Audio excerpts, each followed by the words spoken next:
ఆయన వారి పెద్దరికాన్ని గౌరవించి నా మాటను మన్నించి ఈరోజున తుమ్మల బాబు గారు తన సీట్ని త్యాగం చేసి పోటీ లేకుండా కూటమి అభ్యర్థి అయిన చినరాజప్ప గారు గెలవాలి అన్న సదుద్దేశంతో ఈ రోజున వచ్చిన చిన్నబాబు మనకి తుమ్మల బాబు గారికి ప్రత్యేకంగా నా హృదయపూర్వక నమస్కారం.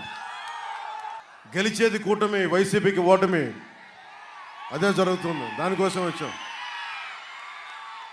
ముఖ్యంగా ఇక్కడికి వచ్చిన తెలుగుదేశం మద్దతుదారులకి, తెలుగుదేశం నాయకులకి, తెలుగుదేశం పెద్దలందరికీ కూడా నేను ఒకటే మీకు ఎందుకు ఈ కూటమికి నేను మద్దతు ఇచ్చానని చెప్పడానికి. రాజకీయాల్లో పార్టీ విభేదాలు ఉంటాయి, మనం పాలసీ పరంగా విభేదాలు ఉంటాయి, కానీ కక్షపూరితంగా రాజకీయాలు ఉండకూడదు. అన్ని కులాలు కలిసి ఉండాలి.